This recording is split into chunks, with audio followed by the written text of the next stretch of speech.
Hey, Jisong. Can you hear me? Yep. How are you doing? Good. So it's a Halloween day. Yesterday was Halloween in China. I mean in US. Oh, in US. Yeah, I'm in Shanghai. Oh, you've been Shanghai. Yeah. Uh, Great. Do you want to test your slides? Yeah, sure. Let me check. Uh,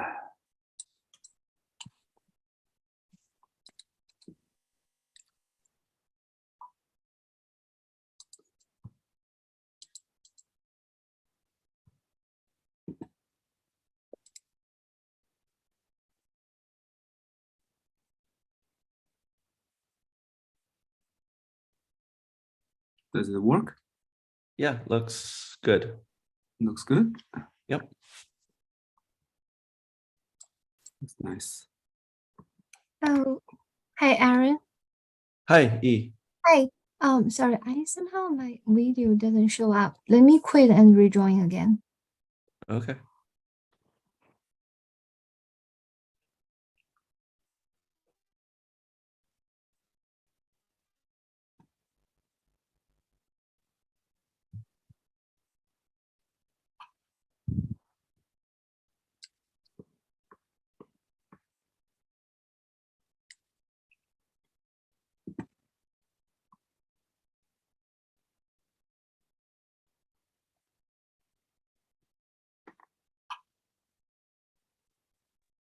Now we can see you.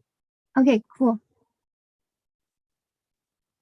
Jisong, can you stop sharing so E could test our slides? Yeah, sure. Let me see. Is it okay? Stop sharing. Yeah. Okay. E, do you want to try out your slides, please? Yeah. Wait.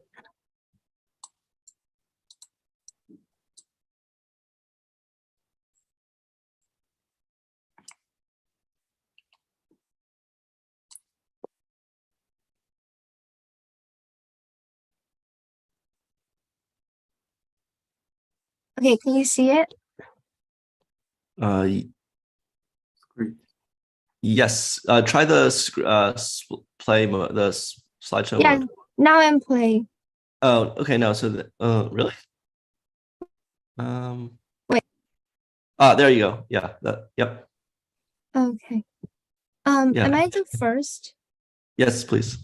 Okay, so I just leave it on. No, I'll show like a advertisement for next week's first, and then you Oh, can. okay. Okay. All right, I think we're all set. Thank you. Okay.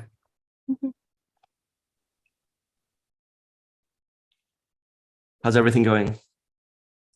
Okay. Good. Okay. Are you in Shanghai right now? Yeah, When are you coming back? it's a good question.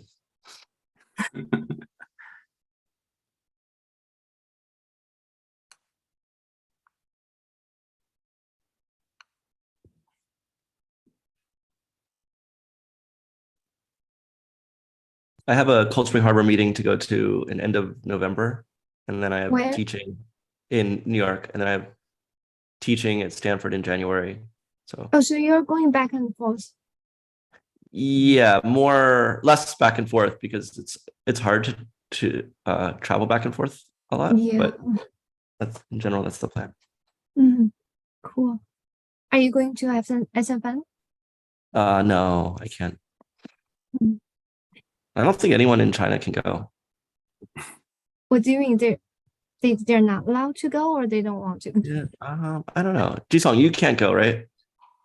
Yeah, the policy in the school do not allow us to travel internationally because when you have teaching duty, you have to be isolated for about 2 weeks upon your abroad. Yeah, so it's not possible. Yeah. I see. But you guys can go on virtual version. There is a virtual SFN. Yeah, that's less fun. They have a, yeah, that's true. Yeah, last year it was virtual and it was really boring. Yeah. It didn't feel like in a conference at all. I know last year I gave like one of the I don't know, one of the selected talk or whatever the talk. I forget what it's called, but I don't think anyone watched it because it was virtual. I like recorded it a few months ahead of time. I didn't even watch it. You didn't even watch it.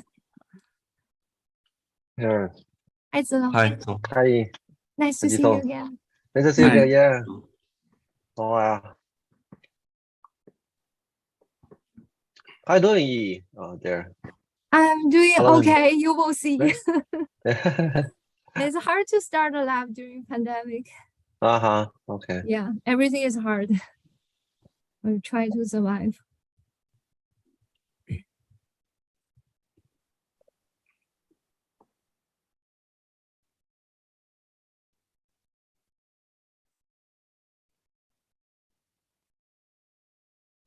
It's cool that we'll have 2 talks on spatial navigation, Yeah.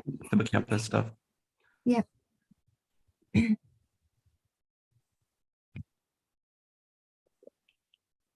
Oh, which campus?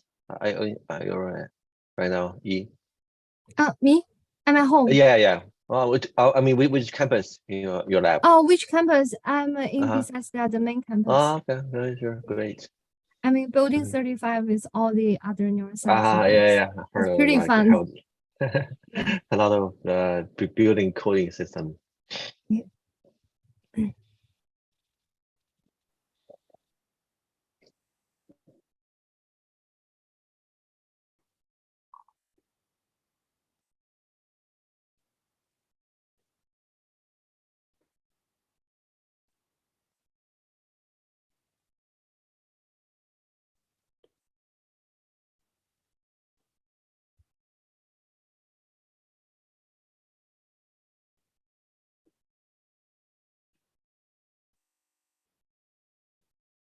Jisung, I'm organizing a meeting at the end of the Mhm. month with Li Hui.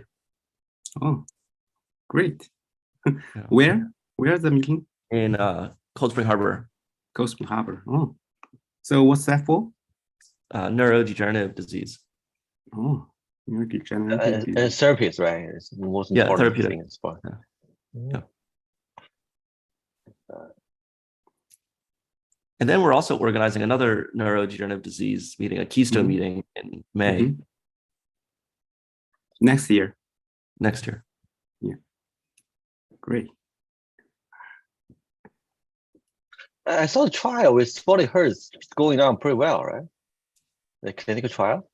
I don't know going well or not. I don't know any results, but there's a clinical Okay. trial. Mhm. I saw some news, but I'm not sure it's how to interpret it.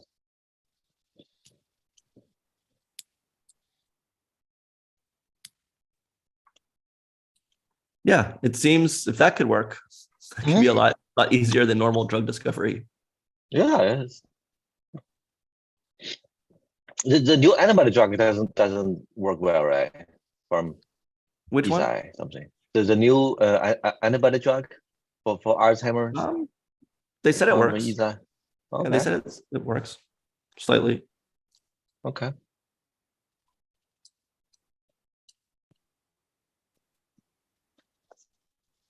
Yeah, for antibody drug, I think it's difficult for the brain, right? It's hard to cross, and Yeah, I'm not sure how it's gonna kill yeah, the it's a big neuron. challenge. Mhm.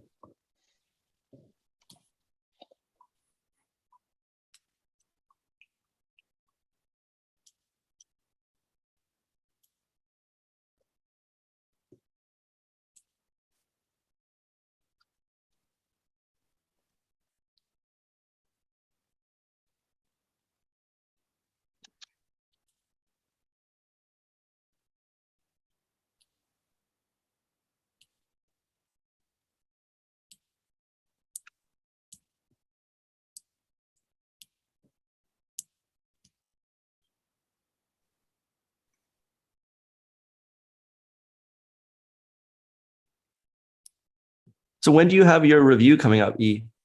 Is it every 5 years? No, it's the first one is 3 years. So my Oh. next, my first one is February 2023, in few months. Oh, cool. You getting ready? No. So, but I submitted my report. So, Okay. but they're still trying to assemble a committee for me, and I don't know who will be my committee members yet.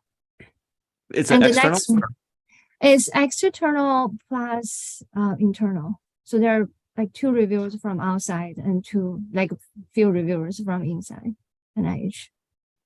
Got it. Yeah, the NIH evaluation system is a little bit different because I think if you get outstanding, that means it's good. But if you get good, it means it's bad. Oh, really? But I heard Something everyone got outstanding.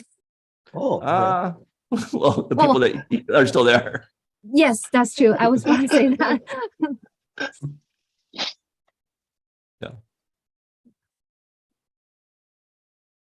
And then pretty also nice. like it's tied to how much funding you get or your Yeah. space. How and much things like how that. much more resource you can ask for.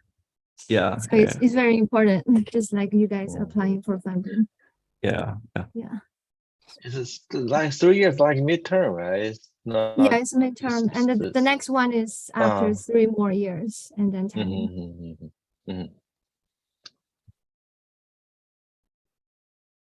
All right, Zalong, I'll get Yeah, started. sure. Go ahead. Okay. Hi, everyone. Welcome to another week of Neuro Zoom. Looking forward to our series of spatial memory talks today. Next week, we have 2 more talks to announce. We have Giordano Lippi from Scripps, and we have Bruce Herring from USC.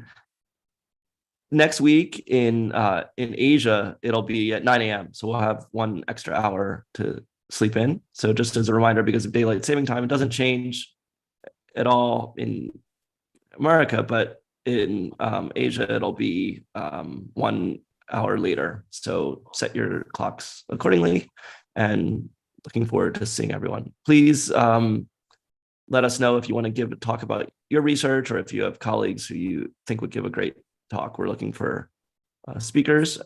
Keep checking out the NeuroZoom website and YouTube channel. You can subscribe to that if you want to get all the latest content.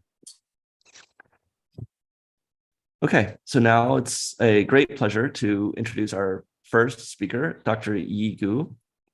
Dr. Gu is an investigator at the NIH in NINDS, the National Institutes of Neurological Disease and Stroke. She received her undergraduate BS degree and her master's degree from Tsinghua University in Beijing. She then came to Johns Hopkins to do a PhD with Dr. Rick Huganier, and here she worked on molecular mechanisms and of neurotransmitter trafficking. Then she switched gears and did a postdoctoral fellowship at Princeton with Dr. David Tank.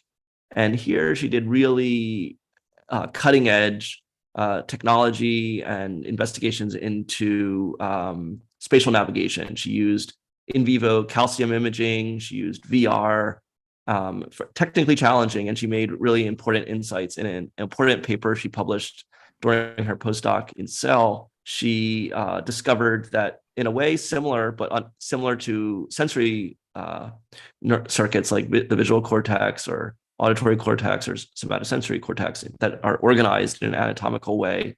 She provided evidence that there are spatial maps for like grid cells are also organized in an anatomical way connected to function.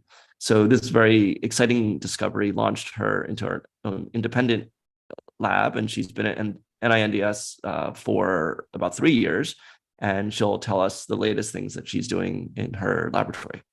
Go ahead, Yi.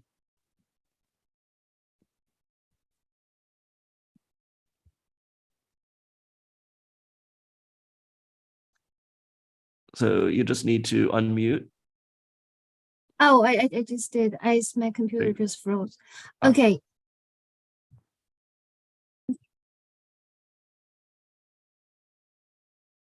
Okay. Can you see my presentation?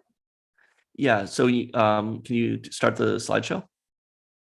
I am playing the slides right now. Perfect, looks There good. is delay. Yep, Okay. go ahead.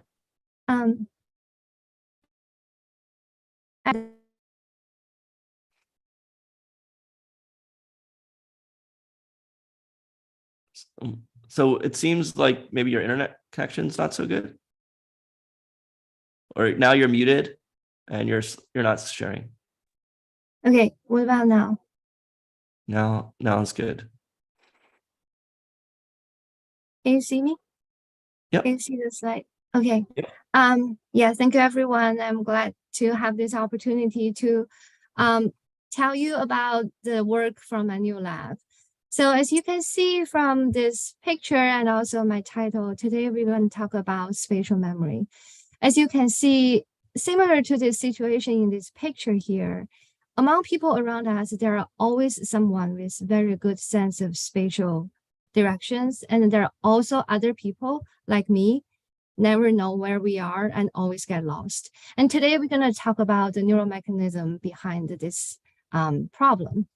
So in mammals, the spatial navigation and the memory mostly rely on the hippocampal and entorhinal circuits, which is hypothesized to form an inner map of the brain when the animal navigates in a spatial environment.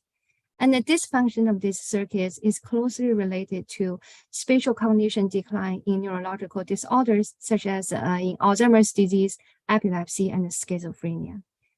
In 2014, Dr. John O'Keefe and Moses have been awarded the Nobel Prize for the discovery of spatially specific functional cell types in these circuits, including place cells in hippocampus, which fire at a single location in an open environment during navigation, and grid cells in entorhinal cortex, which fire in hexagonal pattern during spatial navigation. And today we're going to focus on medial entorhinal cortex and the grid cells. So in addition to the grid cells, the entorhinal cortex also contains many other functional cell types encoding different aspects of navigation.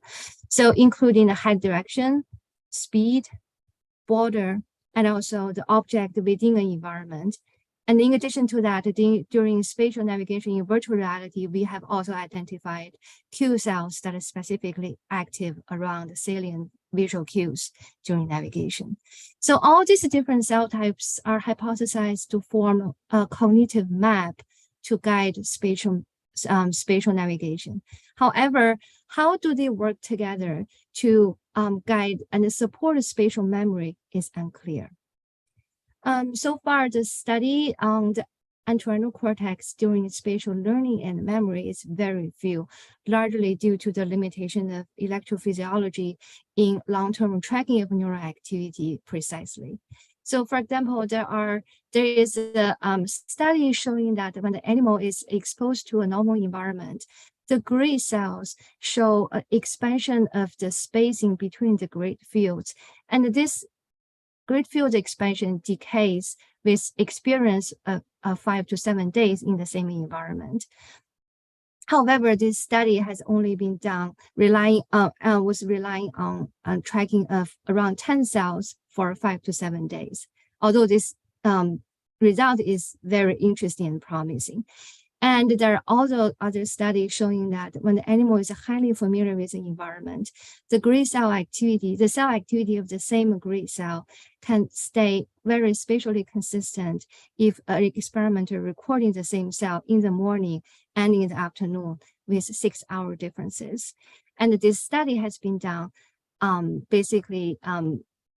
with hundreds of cells tracked within the same day. So this study together suggesting that the MEC map can develop during spatial learning. And when the spatial memory is established, the MEC map can become spatially consistent so that the animal can use the same map to visit the same environment over and over again. However, since the previous study only relied on limited cell tracking, the long-term activity tracking of many cells during long-term of several days of spatial learning is required to fully test this hypothesis. In addition, in order to understand the causal role of this MEC spatial map in spatial memory, it's necessary to disrupt this activity and evaluating the memory formation. However, this study hasn't been done so far. And in addition to that, understanding the grid cell activity is also understanding entorhinal cortex activity during learning is also important for evaluating how the grid cells is formed theoretically. So far, the most popular model for the grid cell formation is the continuous attractor network model, which proposed that the hexagonal pattern of the grid cell activity is shaped by the recurrent connectivity between the grid cells. And this recurrent connectivity is very stable, and it constrains the phase relationship between grid cells. So what is a phase relationship? Here I'm showing you an example of two different grid cells, and they all have a hexagonal pattern in the same environment. And if we plot their activity on top of each other, and you can see their spatial fields show this spatial offsets. And this offset indicated by this blue bar is called their phase relationship. And this relationship is maintained by recurrent connectivity between the cells and is hypothesized to be maintained in different environments during learning or even during sleep, etc. So however, this continuous attractor network model never explains how the grid cell activity can be aligned in a normal environment during spatial learning.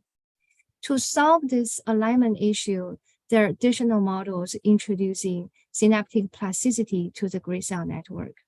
So the hypothesis is, in addition to the recurrent connectivity between the grid cells, there are other cells providing environmental specific inputs to the grid network.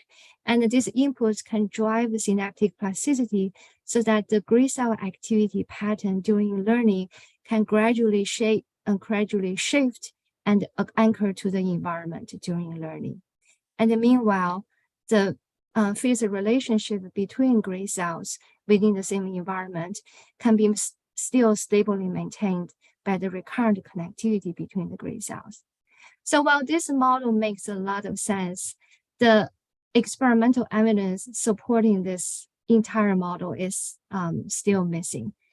So in order to understand the entorhinal cortex during spatial learning and investigate how the grid cell is actually shaped during spatial learning, my lab performed this spatial learning task in virtual reality while monitoring neural activity for long-term using 2-photon imaging.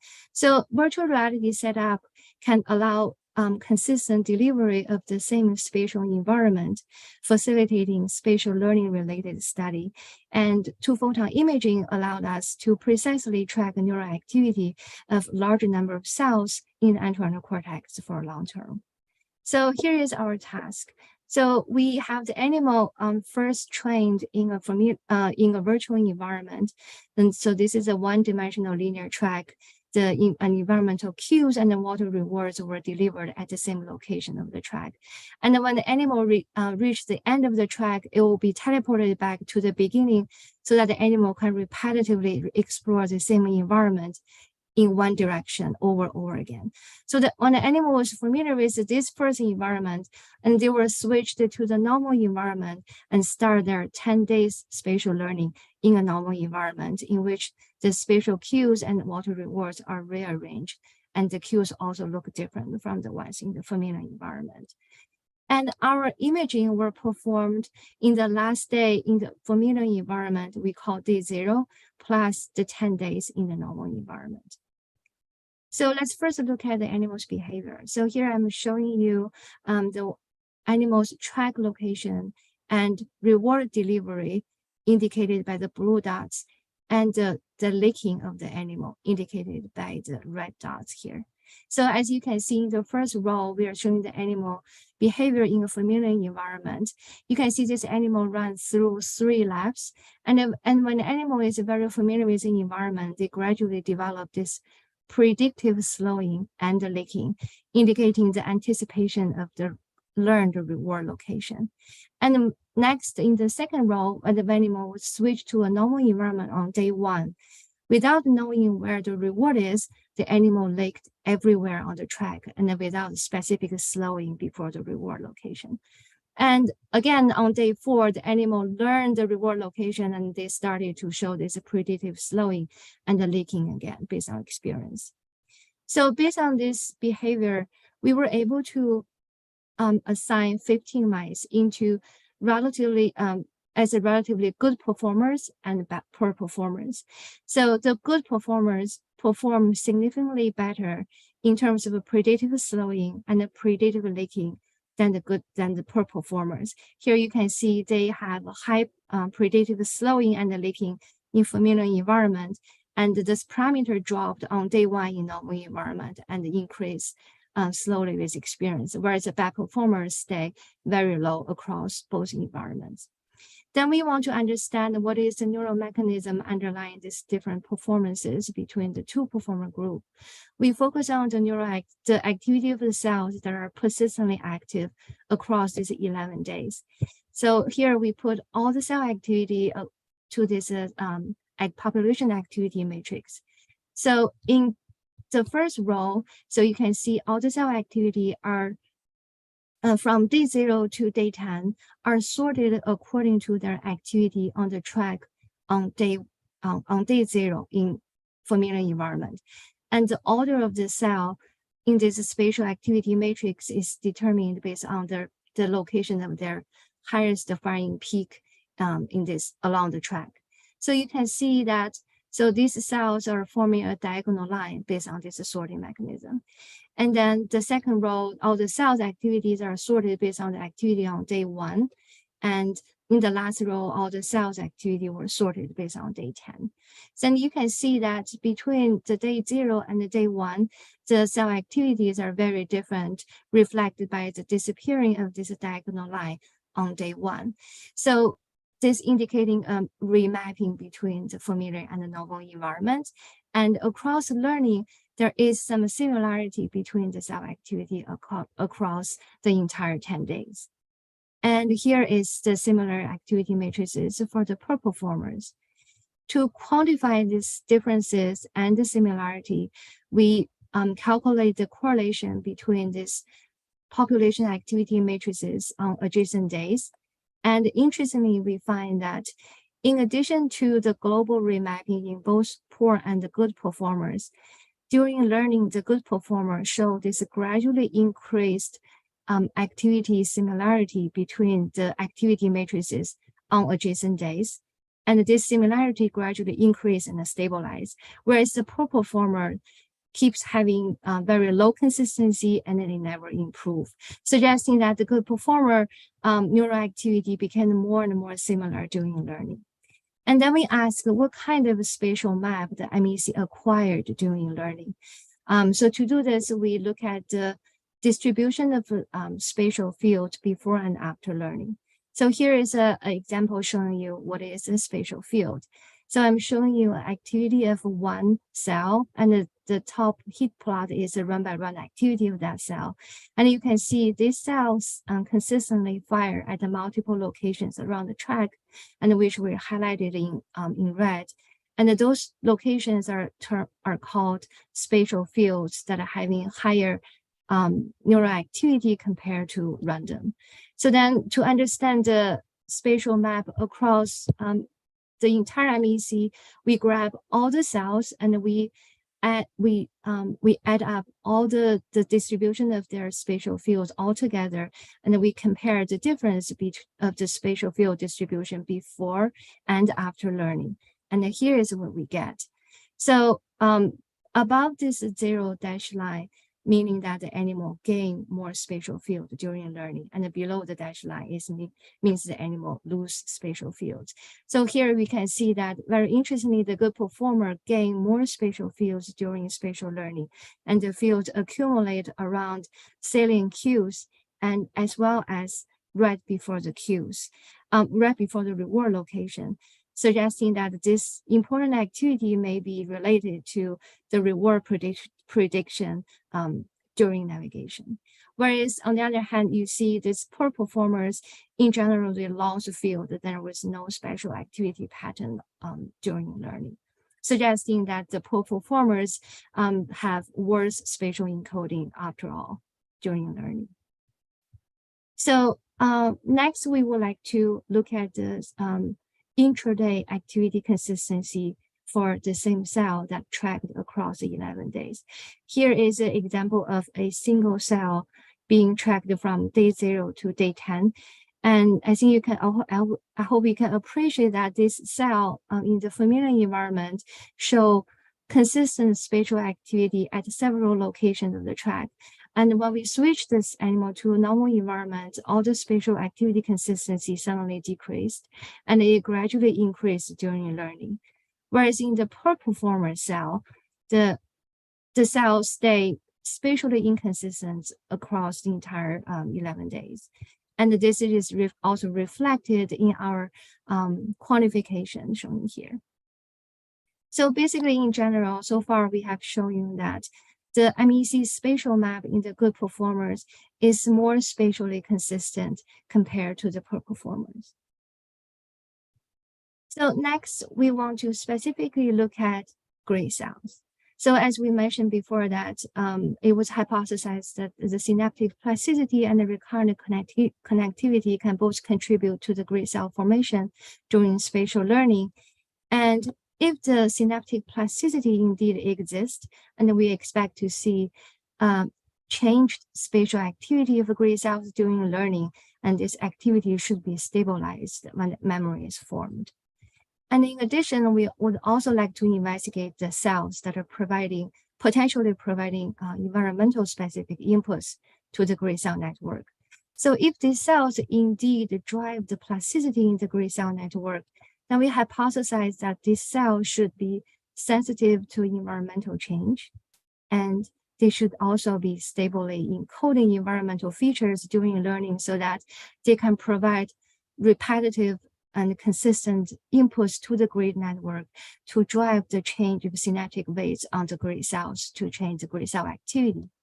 So to test this feature, we focus on Q cells, which we have characterized before to specifically encode landmarks during spatial navigation. Here is an example of the Q cells. You can see these Q cells have higher spiking rate around the locations where the salient cues exist in virtual reality track.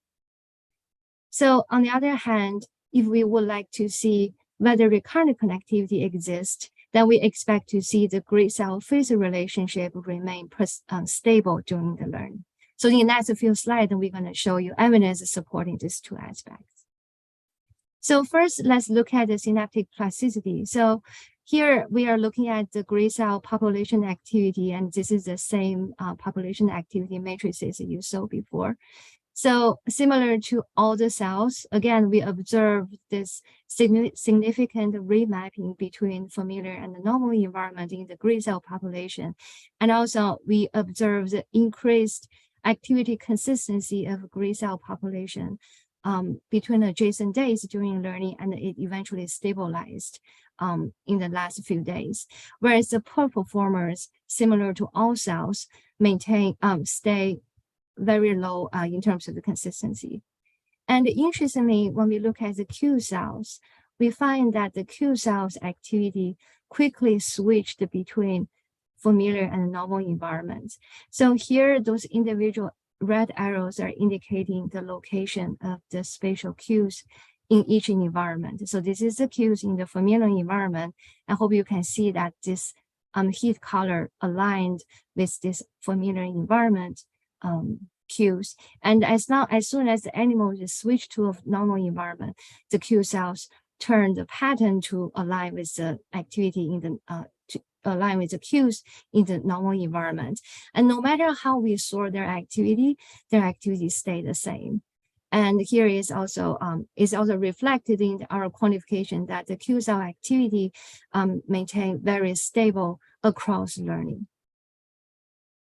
And in addition to that, we also look at the run-by-run activity consistency of a gray cell and a Q cell.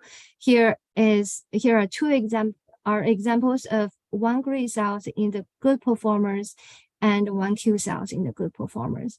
And you can see that the gray cell activity consistency became continuously increased and stabilized during learning, whereas the Q cells, interestingly, their activity consistency stay high and very stable across learning.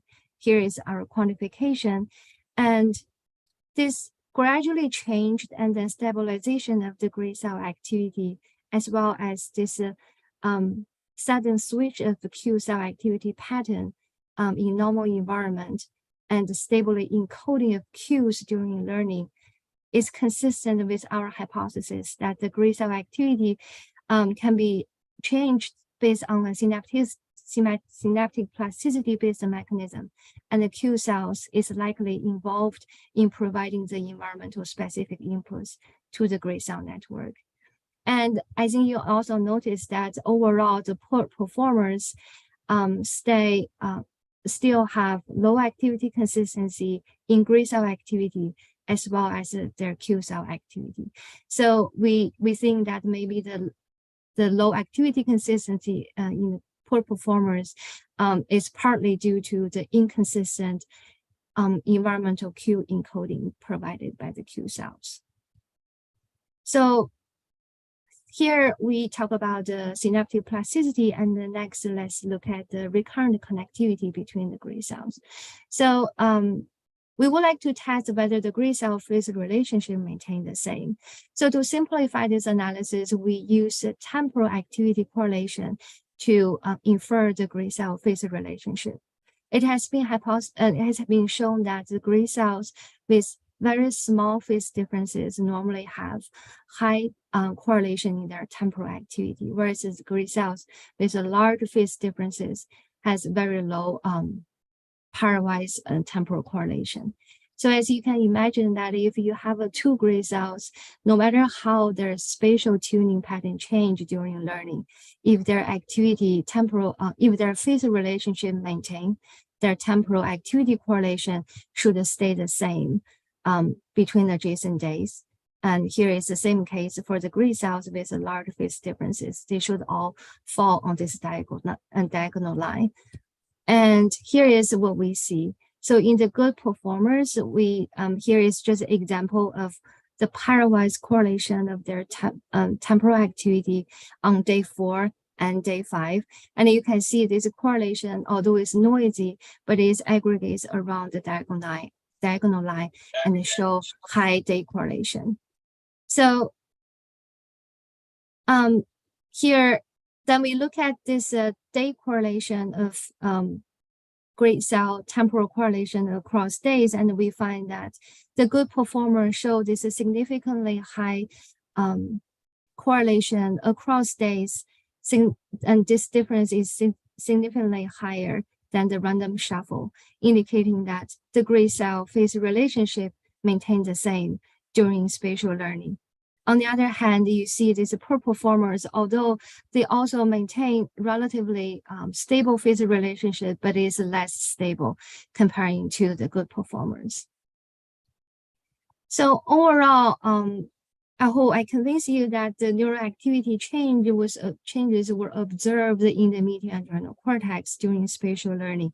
And we would like to further understand whether there is a potential mechanism of synaptic plasticity. To do that, we decide to look at the CFOS expression. So CFOS has been used to indicate the recently active neurons and also indicate the cells that undergo learning-dependent synaptic plasticity to encode memories. So to look at the CFOS expression in good and poor performers, we took another 20 mice and we trained them to run in an environment for several weeks. And based on their activity, we divide them to good and poor performers. And we have half of the good performers stay in familiar environment and the other half explore a new environment for about an hour. And then we sack the animals to stay for their CFOS, and a similar experiment were done for the poor performers. And then we look at the CFOS expression in layer 2 of entorhinal cortex, which is the same layer we have imaged during 2-photon experiments. And interestingly, we find that for the good performers in the familiar environment, the CFOS expression is relatively low, indicating that the network reached a steady state. There is not much going on in the network. However, in the normal environment, there is a significantly increase in CFOS expression consistent with the potential induction of a synaptic plasticity in the network. However, in the poor performers, the CFOS expression level stays high in both familiar and normal environment, and there is no further increase of CFOS in normal environment. This data is suggesting that the entorhinal cortex in the purple is hyperactive, and this hyperactive network can potentially lead to impaired synaptic plasticity, as shown by previous study. So overall, this neural activity change and the CFOS expression pattern in normal and familiar environment, suggesting that in both good and poor performers, when they were experiencing a normal environment, they both show an inconsistent spatial map in MEC. However, in the good performers, a successful induction of synaptic plasticity can drive this network to achieve a consistent MEC map and as a steady state. Whereas the impaired synaptic plasticity in the poor performers cannot stabilize this network during learning. So at last, we would like to ask whether this spatial map consistency is causal for spatial learning. So we're wondering if we artificially introduce inconsistent activity to the good performers, whether we'll be able to turn them into bad performers. So to do that, we optogenetically modulate the neural activity in MEC in the good performers by randomly introduce activities during their spatial navigation in a familiar environment. And here is what we see.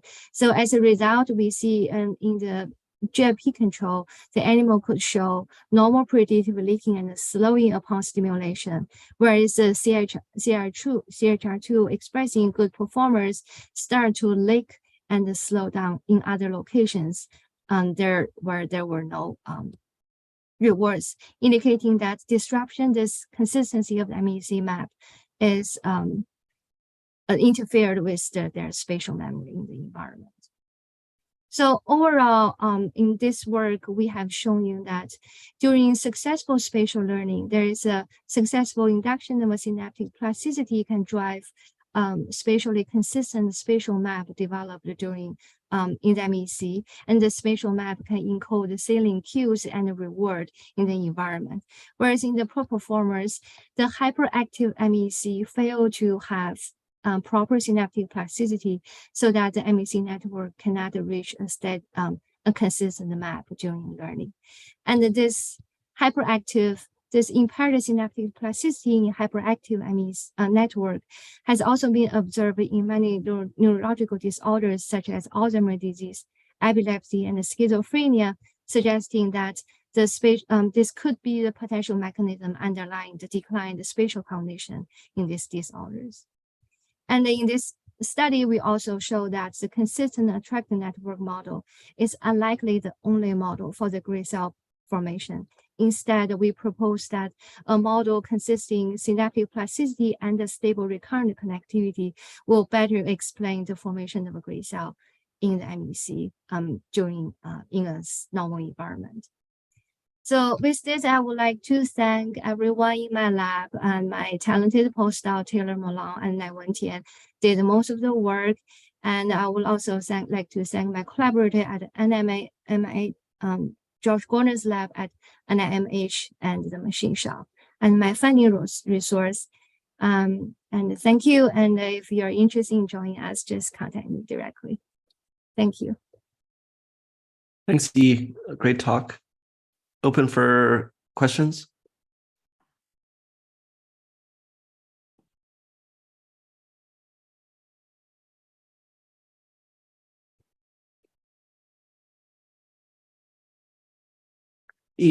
This might be a naive question, but do you have a way of knowing how many cells you could lesion to, or how robust the system is? Like, can you eliminate the activity of a certain number of cells and still maintain the spatial navigation, or are all of the cells critical? I don't think all the cells critical. There's a recent study for hippocampus.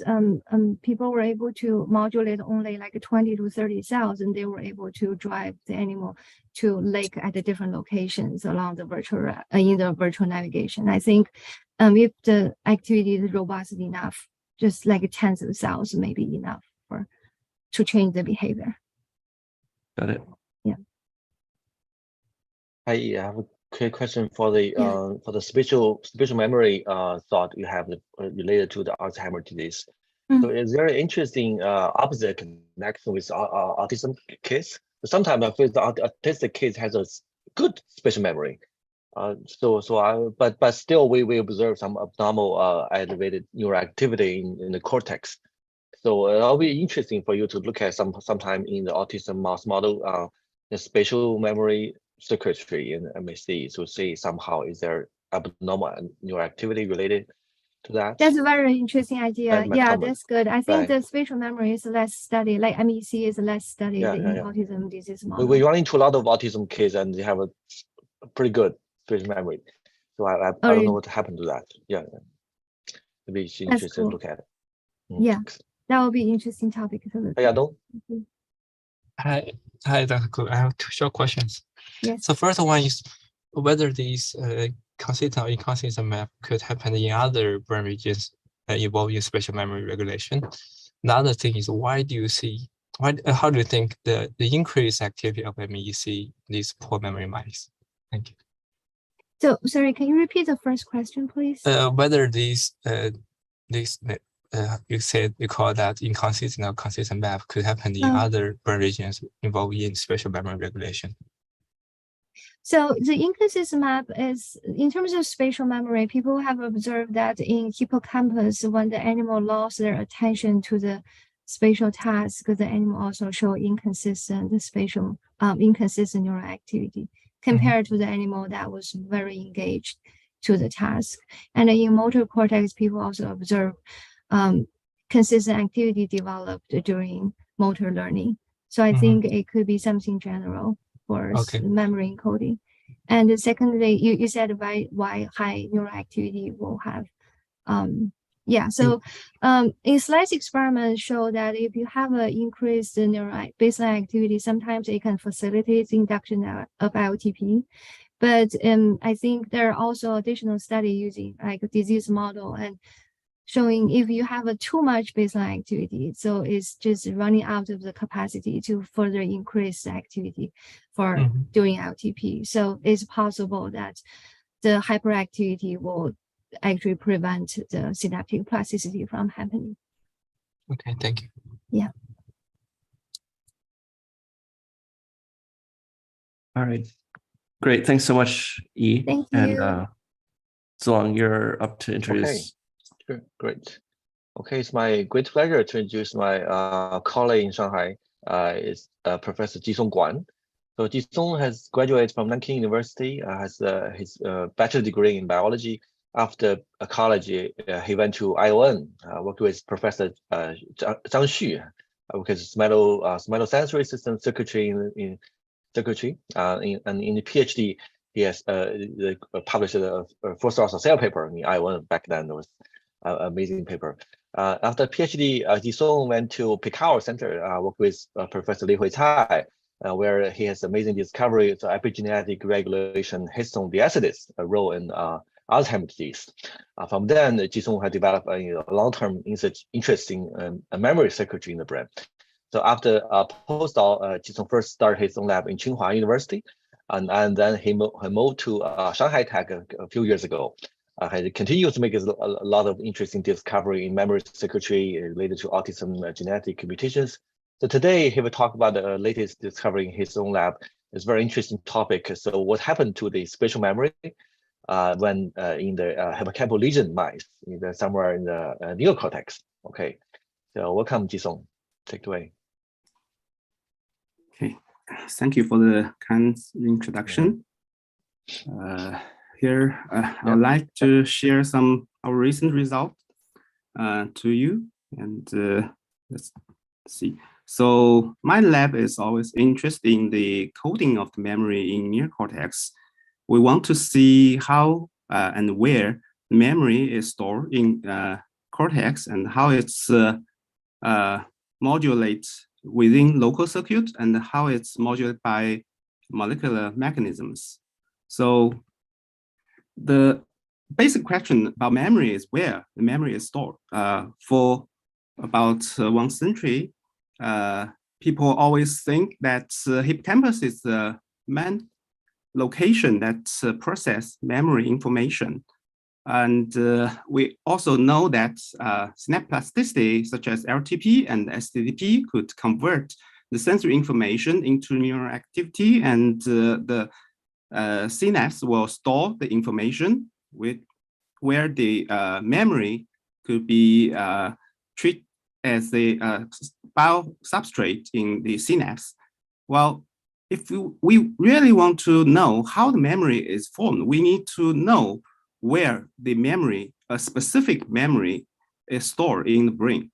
So to treat that, one easy way is to look at the synapse. But as we all know that the synapse in the brain is so dense, and also it's changed dramatically every day. For example, people have used EM to show that the synapse everyday changes in the mouse brain is about 18%. So it's really hard to trace memory, a specific memory in the synapse ensemble. And one memory may also involve a lot of brain regions. So it's really hard to trace. So in our lab, we start to trace the memory by looking at the cellular responses. We use 2-photon microscope to look at the large scale of this brain region, including retrospinal cortex, visual cortex, and parietal cortex and somatosensory cortex in mouse neocortex. So with the illumination of the immediate early gene, or EGR1, we were able to image the cortical system across several months during their learning. So what we saw here in this cortex is that even in the visual cortex, when the mouse is exposed to a novel context, there will be engram-like activities in layer 2, but not in other layers. As you can see here, is the imaging from the top to the bottom, the 6 layers responses, and the color indicate the time that it's being activated using the EGR1 GFP. And we can see in the layer 2 of the visual cortex, specific environments will evoke a very specific ensemble of neurons to activate, while other environments will activate another set of the cell, and very few of them is overlapping in layer 2. And we see this as the very specific type of the activation, as we all know that in the camera system, we use a foam to record the image of an object, and the each pixel on the foam will record the image system. While in our visual system, in this layer 2, what we found is that very few of them could respond to an environment, that the memory is separate in a very isolated, sparse way. So the question is how this sparse responses could encode the memory, and whether it's really responds to the memory. So we put the mouse in the environment to search for food. It's a spatial memory task, and we use the C-force CRE-ER to another immediate early gene to trap these activate neurons during the exploring. And this result in labeling this training, spatial memory training activates the neural ensemble. And what we found is that only when the mouse entering this arena could evoke the activation of this C4 labeled neurons. But if we put the mouse in another context, those cells will not be activated. And it's very interesting that even before we open the door, before the mouse could explore this environment, when the mouse entered this arena, and it could activate. And how those cells respond to this environment. And what we found is that those cells that are labeled with C4 are not the gray cells. We plot their firing position, and we do not see the grid-like shape.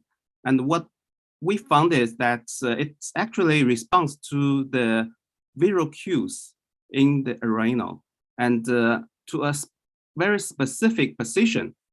So this C4 activate neurons in the retrospinal cortex and visual cortex is something like an egocentric map of this mouse. So those immediate urging labeled cells may be as mentioned as the Q cells that's by Gu, the last speaker. So how those cells is formed. So we found that actually if we use the associative memory task, and we could label these cells and also record their activities using GCAMP6. And the calcium activity shows that the association task will evoke the visual responses, but in the C4 positive cells, it will actually activate very long-lasting activities compared to the C4 negative cells in the first day of the training. So those engram online activities could be well incorporated with the immediate early gene expression in this setup. So that tells us actually the visual cortex and other cortical areas like retrospinal cortex could hold the information. And we also show that not only in visual cortex, but also the motor cortex and the somatosensory cortex all have the same pattern at the immediate early gene labeling, that they are sparse and very specific to a context, suggesting they are engram cells. And we also use the trap strategy to activate these C4 neurons, and we found that the cortical C4 activate neurons could be engaging the memory recall. So they are really engram-like cells. So in one term, we found that the cortex have the ability to encode the information and to hold memory, while previous studies in the hippocampus also show that if the hippocampus is damaged, the memory could not be held. So is there an actual relationship between the visual memory storage and the hippocampus? So one thing that actually we speculate is that there are so many cortical areas that involved in the storing of the context memory that each local area will have part of the information, and how those information could incorporate together. And studies have shown that the synchrony between different cortical area may play a role to communicate and connect the long-range neuron ensembles through the synchrony. And we test this hypothesis by implant multiple electrodes in motor cortex, visual cortex, and the retrospinal cortex in the behaving animals and we measure their synchrony during the mouse exploring the environment. What we found is that if we chop the theta trough of each local field potential in each area, and then we align them together to see whether during the theta trough, the gamma oscillation will be synchronized between different cortical area. And what we found is that during naive time, during the home cage period, there's very low level of gamma synchrony. And in the training days, and we found the gamma synchrony increase. And during recall, the gamma synchrony also increase. However, if we lesion the hippocampus, we do not see any synchrony between cortical areas. And what we found is that this synchrony is coupled to the theta oscillation. And if we lesion the hippocampus, this synchrony will lost. And it is the reason for the cortical to be synchronized. And we think it's because of the hippocampus. So we measure the C1 activity and the REC. The RFP show that the C1 and REC, the theta rhythm is also is always prior to the theta rhythm in the motor and in the visual and retrospective.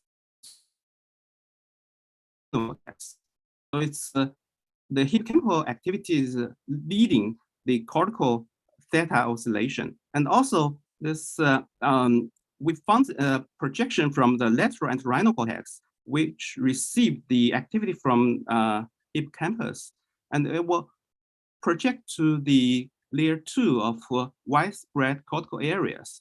So we use RBP4 mice to label the REC, there are 5 neurons, and we found their axons spread across the brain, just locate in the retrospinal cortex, visual cortex, anterior cerebral cortex, motor, somatosensory, and parietal cortex. So they are all located in the ingram area, that which is layer 2 and 3 of the neocortex. It's very interesting. And is that a relationship between the ingram neuron activity and the synchrony? So the answer is yes.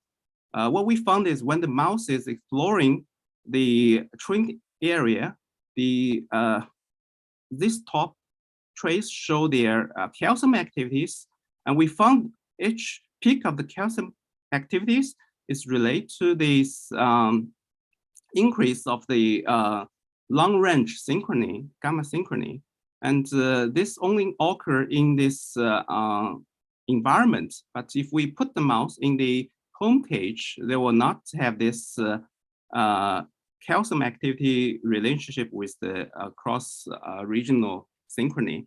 And if we plot each calcium activities, align each calcium activity, we will see a very high level of synchrony increase just before the occurring of this calcium, the activity in the ingram cells. And this calcium activity in the ingram cells is actually mediated by the REC. If we use chemical genetics to block these REC activities during exploring, what we found is that during the recall, they could not find the food soon very well, and they do not explore this location anymore. So, and we look at the synchrony, when we look inhibit the REC, we will see this synchrony signal is totally abolished. So the synchrony actually is mediated by the hippocampal-driven REC. So if the hippocampus is essential for the memory to be encoded and recalled, what about we restore this information, restore this synchrony in the hippocampal lesion mice?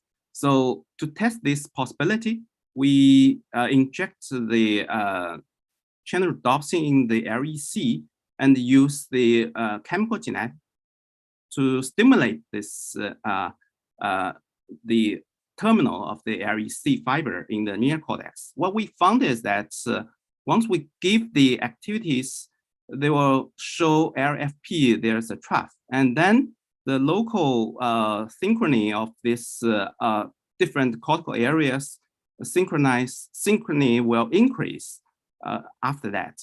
And if we give 10 hertz of the stimuli, and we will not only see 10 hertz synchrony, but also see the low gamma synchrony increase. Here is the band. And interestingly, in the hippocampal lesion mice, if we put the mouse in this open field, and the synchrony do not alter their exploring behavior, but if we train the mice in the contact sphere to shock the mice, and mice will freeze. But in the hippocampal lesion mice, it will not freeze, showing the gray bar. And if we, during training, we synchronize different cortical areas, and the mouse will behave the same as the wild-type mice. And not only in the training day, but also in the testing day, where the synchrony will not be applied. So that means the memory has been encoded in the neocortex and waiting for their recall. And it's not only in the context sphere, but also in the spatial memory task. So again, we let the mouse to explore this environment. In the hippocampal lesion mice, their behavior is not improving very well, showing the dark in the black dots. And if we use the 10 hertz or 30 hertz synchrony, the ISOS signal, applying on top of the cortical areas, and we found that those mice behave the same as the wild-type mice, and they could retrieve the foods very well. And during the testing day, where we do not apply the synchrony signal, the mouse is still able to explore this environment of the food where it is buried. But in the hippocampal lesion mice, not exploring it anymore, showing that this ISOS signal with this low gamma synchrony will be able to store the restore the memory capacity, not only in the context sphere, but also the spatial memory. So what we have shown is that the applying of the neural activity synchrony in the cortex will restore the memory.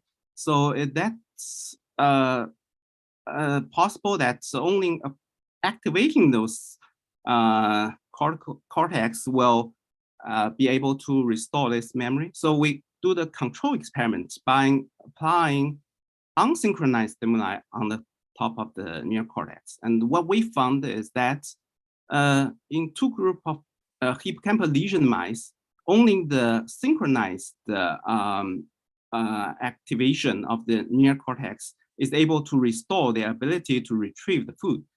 But the unsynchronized signal, the mouse, although they are stimulated by the REC terminals, they do not have this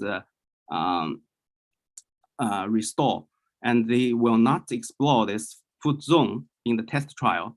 But the same group of the mice, if we, in a second place, we applying the synchronized signal, we'll see this mice could start to learn very well. But the first group that will be able to store the memory, spatial memory, and if we apply in the second place, apply the unsynchronized synchronized signal, it will not be able to store the information, and it will not record the pulsation. So it's the synchrony of the different cortical area that activates the engram cells, and then to store the information. So as a summary here, we show that the memory network is the cortical engram network located in layer 2 that encode memory. And we also found that the hippocampus actually play a modulation role in governing the synchrony in the cortical areas to write and to rewire those cortical network, so that even without hippocampus, this cortical network is able to recall the memory. And those memory traces are located in different locations, and they need the gamma synchrony to encode information and to recall them. So basically, this is the end of my talk, and this work mainly done by Wenhan and Yunbi. Thank you. Great, thank you, Jisung, for a great talk. That's amazing cortical network. Okay, it's time for questions. Hi, Jisung, I'm curious about besides the spatial memory, would you be able to relate it to other kind of like social memory, for example, right? Or so other kind of memory. So would I be able to have some cortical engram secrecy underlying that? I'm sorry. Basically, I think this is a very interesting topic. Yeah. So is that each memory have this specific engram in neocortex? Okay. I guess the answer could be yes. And yeah, we need to explore it further. Sure. So one comment that one couple recent finding of my lab is find the retrosplenial cortex (RSC) has some role in the abnormal neuroactivity in the autism mouse model, but we have still need to figure out the upstream downstream of that. But we haven't looked at the cortical rhythm of the. So that could be another outcome of the abnormal social activity in the autism mouse model, right? So that's something worth to look at. Okay. Yeah. Great. Recently, I remember some beautiful papers that show that the rhythm synchrony between individuals will achieve much better social interactions. So I think the rhythms within the cell and even across the cell will contribute to this interaction between different individuals. Yeah. Thanks. Okay, and more questions?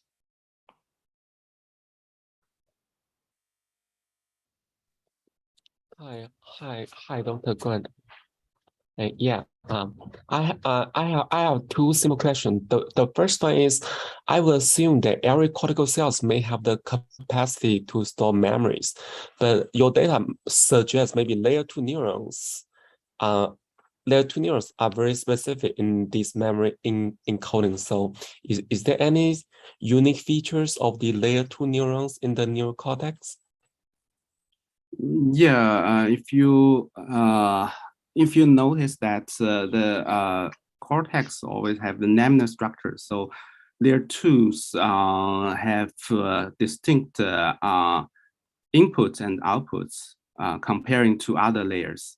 So I think layer 2 is kind of specific in terms of not only the gene expression, but also their circuitry location. And it still remains to be explored how those achieve so-called long-lasting activities to maintain a specific engram.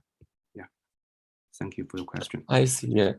Thank you. Yeah. Another relevant question is, you show that this gamma oscillation will increase memory. So is it possible that in patients like Alzheimer's disease, we can apply this gamma oscillation to increase memory? Yeah, I think Li Hui is my former mentor. So Yes. they have already applied the gamma synchrony in gamma activation in neocortex and achieve some restorement of the performance in 80 patients. So it's kind of possible. Okay, thank you. All right. And more questions?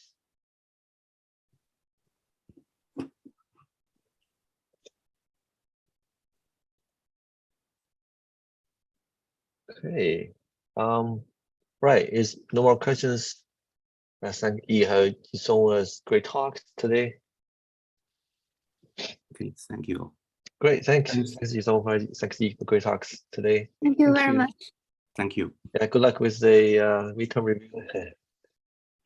Thank you. Bye, everyone. Okay. Thanks, E. Bye, Great everyone. talk. See you all next Bye. week. Thank you. Yeah, next week will be China 1 hour later, 9 p.m.